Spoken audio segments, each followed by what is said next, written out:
Selamat petang, Saudara. Kompas Petang kembali hadir mengisi ruang informasi Anda bersama saya Friska English dan saya Friska Karisa. Berita pertama, kita ikuti perkembangan terkini dari konferensi pers yang menurut rencana akan digelar oleh Presiden ke-6 Republik Indonesia Susilo Bambang Yudhoyono yang juga Ketua Umum Partai Demokrat. Di Wisma Proklamasi kita lihat situasi terkini, persiapan konferensi pers masih dilakukan. Menurut rencana, sedianya konferensi pers ini digelar sekitar pukul 16 waktu Indonesia Barat. Namun ini 21 menit berlalu, hingga saat ini konferensi pers belum juga dimulai dan menurut rencana akan segera digelar pada sore hari ini. Konferensi pers ini yang akan dilakukan oleh Presiden ke-6 Republik Indonesia Susilo Bambang Yudhoyono akan menanggapi isu terkini. Antara lain adalah keterangan di muka sidang pada saat sidang kasus dugaan penodaan agama dengan terdakwa Basuki Cahayapurnama yang nama SBY pada saat itu sempat disebut-sebut menghubungi pimpinan dari Majelis Ulama Indonesia. Oleh karenanya akan ada konferensi pers terkait hal ini yang digelar dan juga akan membahas situasi politik terkini. Saat ini sudah ada di lokasi konferensi pers Wakil Ketua Umum Partai Demokrat Syarif Hasan, juga ada Ani Yudhoyono, istri dari Susilo Bambang Yudhoyono, juga ada Amir Syamsuddin yang saat ini sudah ada di ruang konferensi pers. Dan kita segera ikuti bersama konferensi pers oleh Presiden ke-6 Republik Indonesia yang juga Ketua Umum Partai Demokrat Susilo Bambang Yudhoyono.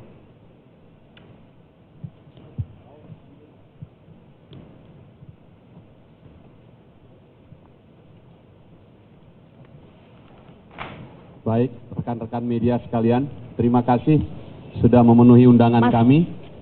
Dan sore hari ini kita akan melakukan jumpa pers.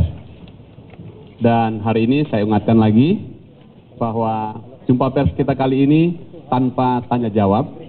Dan selesai nanti beliau menyampaikan, mohon izin diberi ruang untuk juga meninggalkan tempat. Tetapi para pengurus-pengurus Demokrat tersedia di mana saja untuk bisa berkomunikasi. Sekali lagi kami mohon teman-teman semua menjaga ketertiban kita bersama supaya gambar, suara dan suasananya enak terdengar dan seluruh pesan utuh sampai kepada kita semua.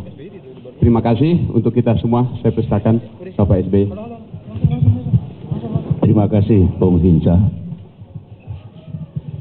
Bismillahirrahmanirrahim. Assalamualaikum warahmatullahi wabarakatuh. Salam sejahtera untuk kita semua.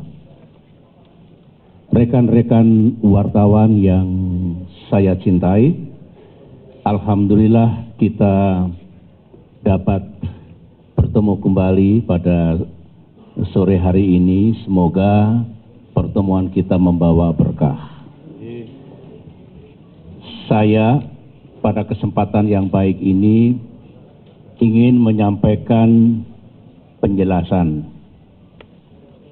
merespons apa yang kemarin dalam persidangan kasus hukum Pak Ahok yang baik pengacara maupun Pak Ahok mengaitkan nama saya dalam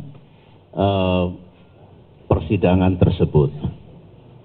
Oleh karena itulah saya ingin menyampaikan semua itu secara gamblang. Bisa lebih diam sedikit di belakangnya.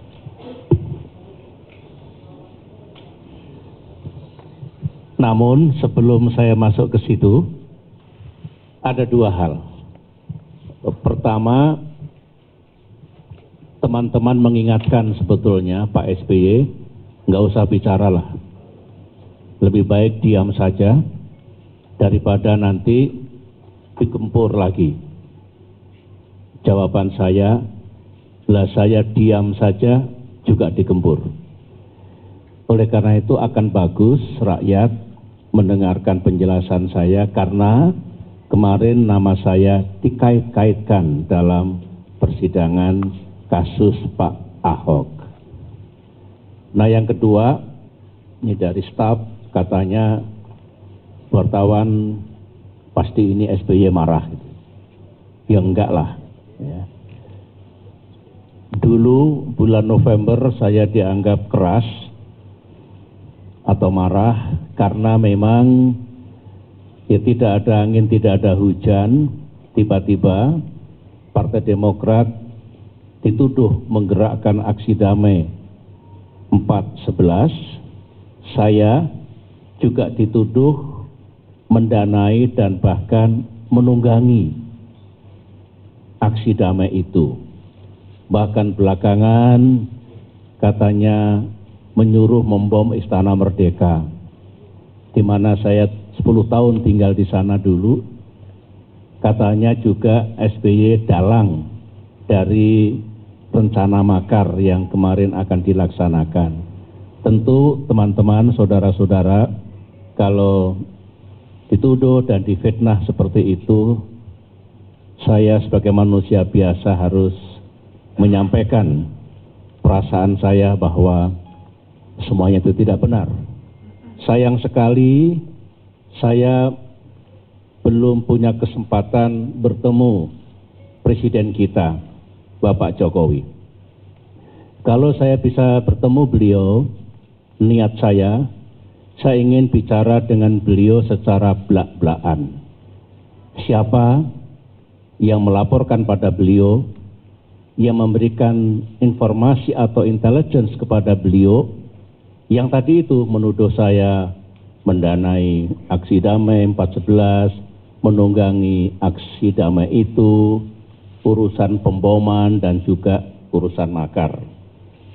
Saya ingin sebetulnya melakukan klarifikasi secara baik dengan niat dan tujuan yang baik supaya tidak menyimpan baik Pak Jokowi maupun saya prasangka, praduga, perasaan enak dan tidak enak atau saling bercuriga. Beliau Presiden Republik Indonesia, Presiden kita. Saya juga pernah memimpin negeri ini sebelum beliau. Oleh karena itulah bagus kalau saya bisa bertemu dan ya sekali lagi belak-belakan lah apa yang terjadi, apa yang beliau dengar, supaya ada dialog. Mana yang benar dan mana yang tidak benar. Saya diberitahu konon katanya ada 3 sumber yang memberitahu saya. Beliau ingin bertemu dengan saya, tidak ada masalah. Cuma dilarang oleh 2-3 orang di sekeliling beliau. Nah, dalam hati saya, hebat juga ini yang bisa melarang presiden kita untuk bertemu dengan sahabatnya yang juga mantan presiden. Ini sekaligus saya ungkapkan pada hari yang baik ini bahwa bagus kalau kami berdua bisa saling melakukan klarifikasi supaya tidak menyimpan sekali lagi prasangka, praduga dan bahkan rasa kecurigaan. Itu pengantar. Nah, sekarang intinya teman-teman para wartawan, saya kira semua mengikuti kemarin dalam sebuah persidangan dikatakan ada rekaman atau transkrip atau bukti percakapan saya dengan Kiai Haji Ma'ruf Amin. Begitu bunyinya. Nah, spekulasinya langsung macam-macam.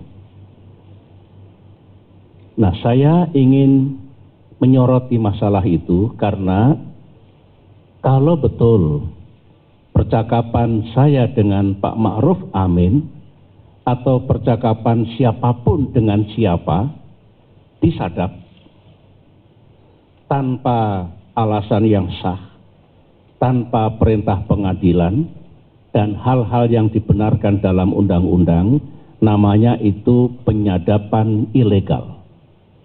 Kalau yang disadap itu percakapan telepon, bunyinya menjadi illegal telephone tapping. Nah, kalau penyadapan itu punya motif politik, maka istilahnya menjadi political spying. Satu, dari aspek hukum masuk, dari aspek politik juga masuk. Saya kira teman-teman masih ingat skandal Watergate. Dulu, kubu Presiden Nixon menyadap kubu lawan politik yang juga sedang dalam kampanye pemilihan presiden. Memang Presiden Nixon terpilih menjadi presiden, tetapi skandal itu terbongkar. Ada penyadapan, ada tapping, ada spying. Itulah yang menyebabkan akhirnya Presiden Nixon harus mundur, resign. Karena kalau tidak beliau akan diimpeach. Saya hanya menggambarkan bahwa political spying, illegal tapping itu kejahatan yang serius di negara manapun juga.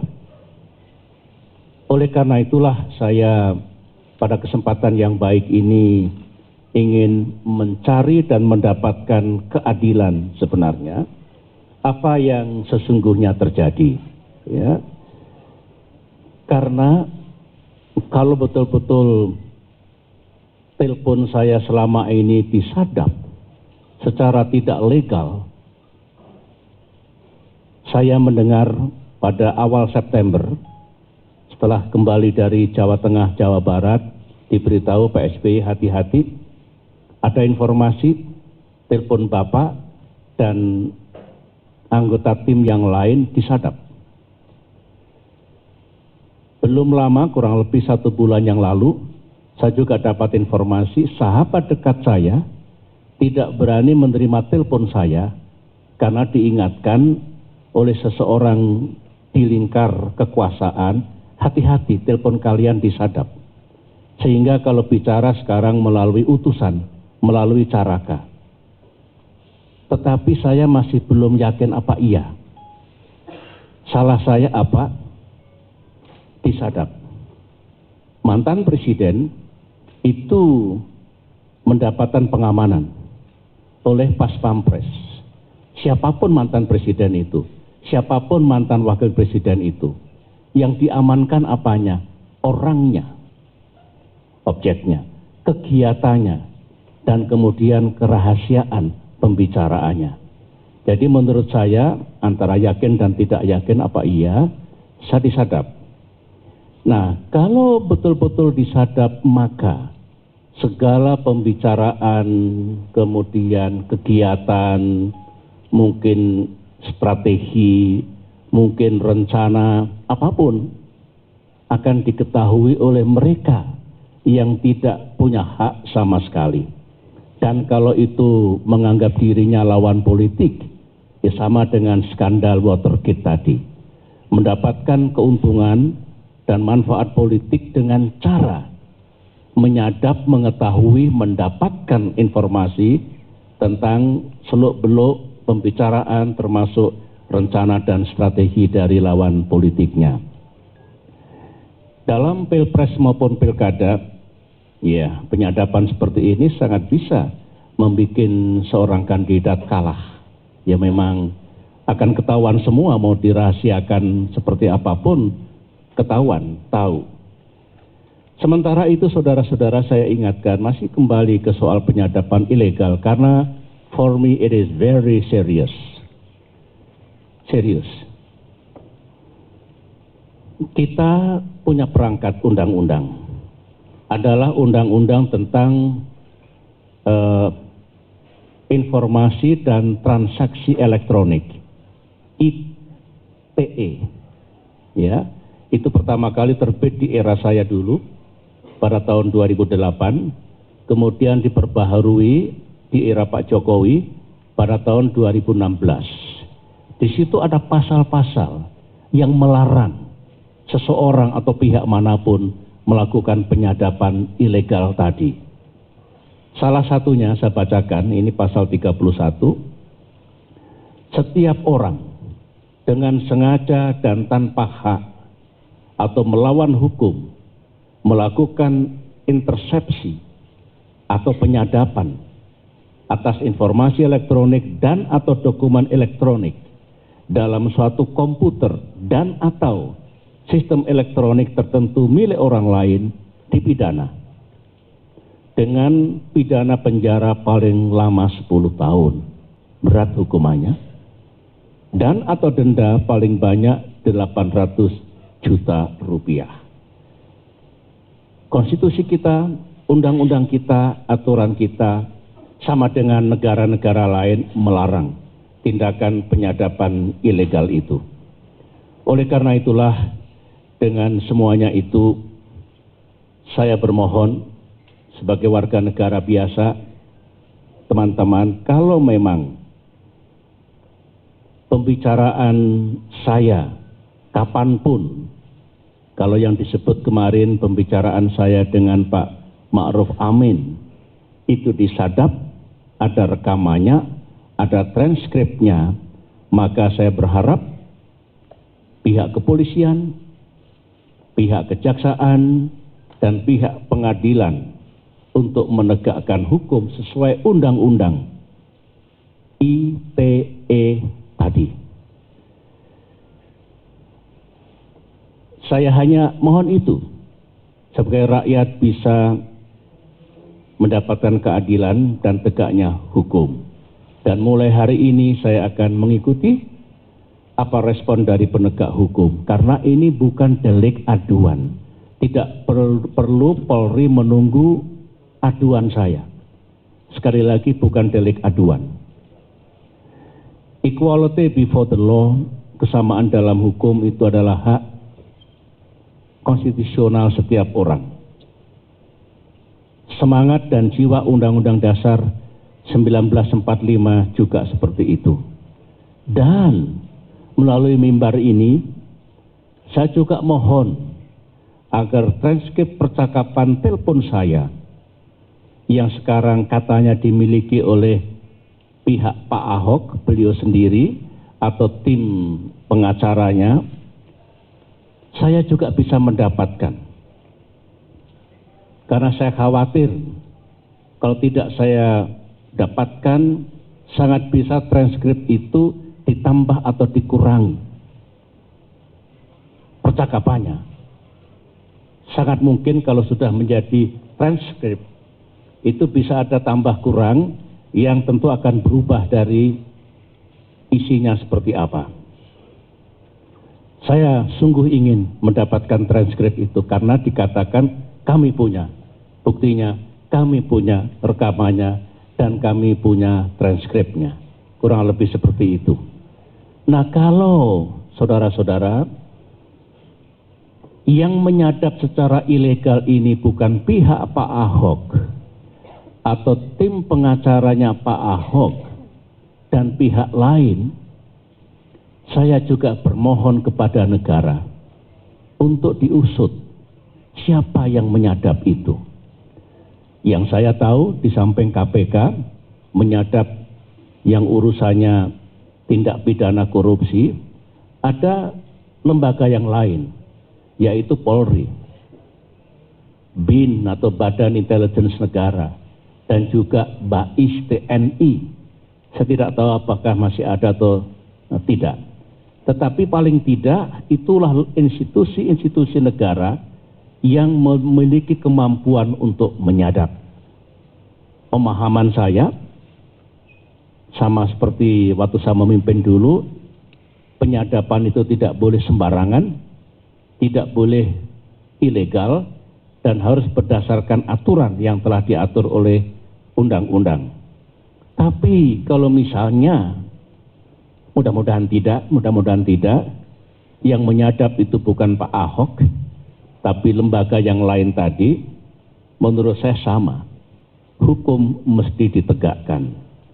Nah, kalau institusi negara, misalnya Polri ataupun BIN, menurut saya negara ikut bertanggung jawab.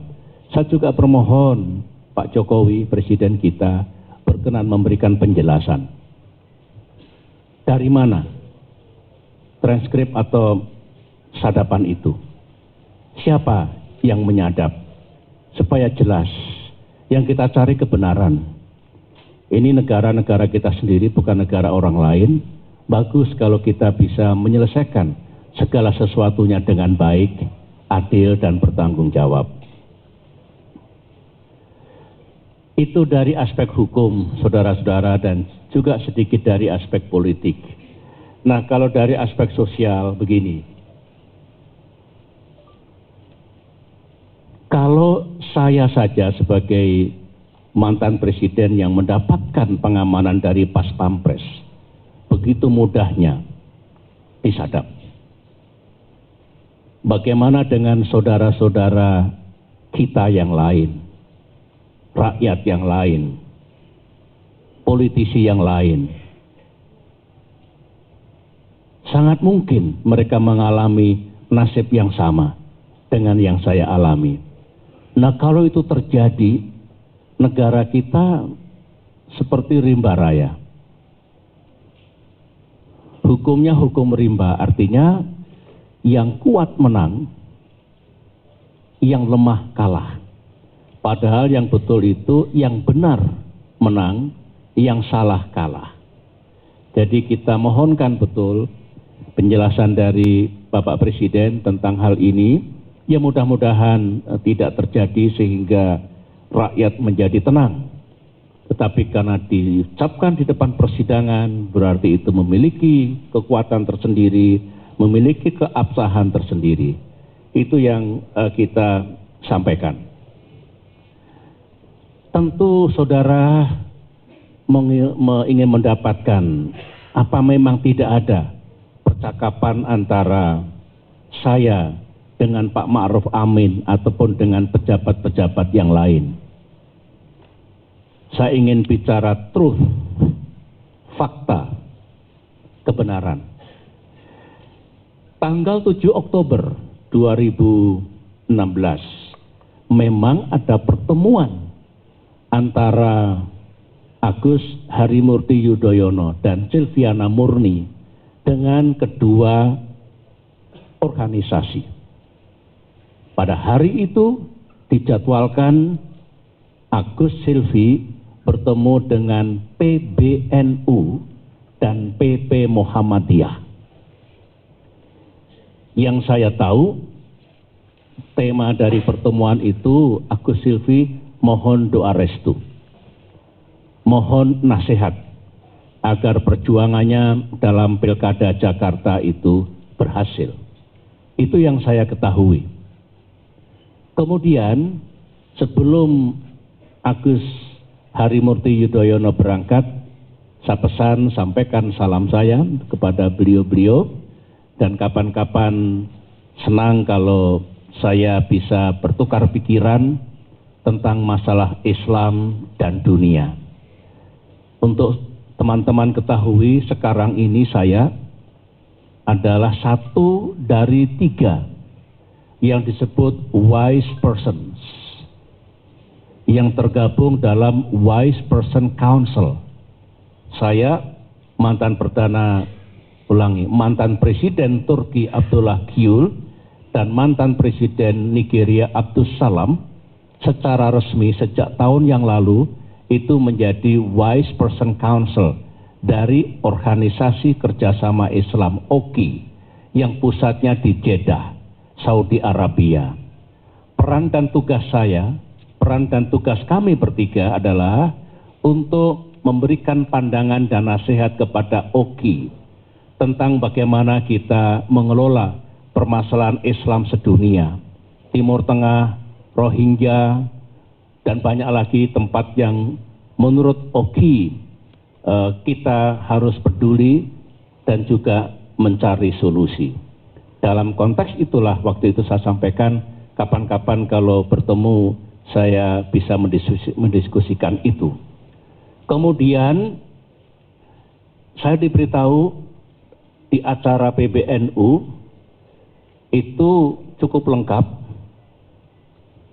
bukan hanya Pak Said Agil Siroj, Yai Said Agil Siroj, tetapi juga Pak Ma'ruf Amin sebagai Rois Am, bukan dalam kapasitasnya sebagai ketua MUI. Dan mereka para pengurus itu yang katanya lengkap mengira saya ikut dalam rombongan itu. Saya katakan tidak mungkin. Agus Silvi sudah mandiri, nanti dikira di bawah bayang-bayang ayahnya, dan tidak baik. Toh mereka datang untuk memohon doa restu dan bimbingan. Pada saat itulah ya, tidak ada kaitannya sebetulnya dengan kasusnya Pak Ahok, ya, dengan tugas-tugas MUI, dengan tugas-tugas untuk mengeluarkan fatwa.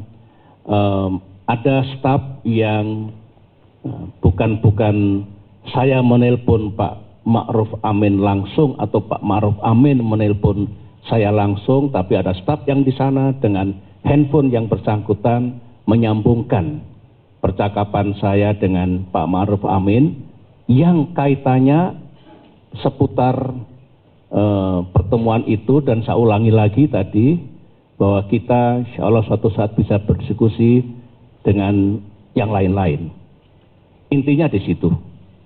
Jadi percakapan itu ada. Kalau Pak Ma'ruf Amin saya dengar mengatakan tidak ada pertemuan langsung saya dengan Pak SBY dan percakapan langsung saya dengan Pak SBY yang berkaitan dengan tugas kami MUI untuk menetapkan pendapat keagamaan atau apapun namanya. Namun saya tidak ingin berpanjang lebar di situ. Kalau dibangun opini gara-gara percakapan saya dengan Pak Ma'ruf Amin, gara-gara pertemuan Agus Silvi dengan PBNU dan PP Muhammadiyah, maka pendapat keagamaan yang dikeluarkan MUI seperti itu, tanyakan saja kepada MUI. MUI itu Majelis Ulama Indonesia. Memang ada ketuanya, tapi selama ini yang saya ketahui, selama jadi presiden beberapa kali saya bertemu dengan MUI, lengkap pengurusnya, memang segala sesuatunya dimusyawarahkan, dan ketika mengeluarkan entah fatwa, entah apapun, itu sudah dibicarakan di antara mereka. Silahkan ditanyakan apakah pendapat keagamaan MUI itu lahir di bawah tekanan SBY atau di bawah tekanan siapapun. Saya kira mudah sekali untuk mengeceknya daripada saya nanti defensif. Tanyakan saja langsung. Apakah sekali lagi Majelis Ulama Indonesia dalam mengeluarkan pendapat keagamaannya didikte atau ditekan oleh yang namanya SBY ataupun siapapun. Itu yang ingin saya sampaikan. Dan teman-teman para wartawan, kesimpulan yang ingin saya sampaikan adalah dengan penjelasan saya ini, berangkat dari pernyataan pihak Pak Ahok yang memegang bukti atau transkrip atau apapun yang menyangkut percakapan saya dengan Pak Ma'ruf Amin, saya nilai itu adalah sebuah kejahatan karena itu adalah penyadapan ilegal. Saya hanya mohon hukum ditegakkan. Bola sekarang bukan pada saya, bukan di Pak Ma'ruf Amin, bukan di Pak Ahok dan Pak tim pengacaranya, tetapi kepada atau di tangan Polri dan para penegak hukum yang lain. Bola di tangan mereka. Dan kalau ternyata yang menyadap institusi negara, bola di tangan Bapak Presiden Jokowi. Saya hanya memohon keadilan, tidak lebih dari itu. Karena hak saya diinjak-injak dan privasi saya yang dijamin oleh undang-undang dibatalkan dengan cara disadap secara tidak legal. dan teman-teman semuanya, baik yang ada di ruangan ini maupun dimanapun, karena sejak tadi malam saya banyak sekali mendapatkan pesan, beragam sekali, ada yang sedang, ada yang keras, ada yang marah dan sebagainya. Saya berharap karena saya sudah menyampaikan seperti ini, baik-baik, dengan niat dan tujuan yang baik, maka teman-teman, para pendukung harap sabar dan tegar. Tolong bisa menahan diri. Insya Allah ada titik air keadilan. Kalau kita haus dan dahaga, kalau ada titik air keadilan, rasanya haus kita, dahaga kita hilang. Itulah yang ingin saya sampaikan. Terima kasih teman-teman atas kesabaran dan perhatiannya. Saya lebih baik begini daripada main di media sosial saling mengeluarkan hoax atau bahasa Indonesianya hoax. Kita begini saja langsung lah. Media tradisional juga ada, TV ada, televisi ada, radio ada, apalagi majalah juga ada. Jangan sampai kita malah saling berkomunikasi dengan tidak tahu siapa yang berkomunikasi itu. Bung Karno mengatakan, mana dadamu ini dadaku. Artinya ayolah kita, artinya supaya tidak mudah kita saling menfitnah, tidak mudah kita saling menjatuhkan. Ini yang kita harapkan. Itu saja teman-teman, dan sekali lagi terima kasih atas perhatiannya. Saya sudah menjelaskan segalanya dengan niat dan tujuan yang baik. Sekian, Assalamualaikum warahmatullahi wabarakatuh. Baik, teman-teman sekalian, demikian sudah selesai seperti tadi di awal saya sampaikan. Mohon maaf kali ini tadi tidak pernyataan ada dari tanya Susilo jawab. Bambang Yudhoyono, Ketua Umum Partai Demokrat, yang menyatakan bahwa pernyataan dari tim penasihat hukum Ahok terkait adanya bukti percakapan atau transkrip dari percakapan SBY dengan Ma'ruf Amin, Ketua Umum MUI, sebagai suatu kejahatan dan meminta Polri untuk mengusut yang dikatakan SBY sebagai penyadapan ilegal ini. Jadi ada dua hal tadi yang disampaikan oleh Presiden, mau kemudian itu diusut secara tuntas karena kemudian ia ingin mendapatkan transkrip, dan yang kedua adalah ia berharap betul bisa bertemu tatap muka dengan Presiden yang saat ini, yaitu Presiden Jokowi. Saudara, kami akan kembali dengan sejumlah informasi lainnya. Usai jeda, di antara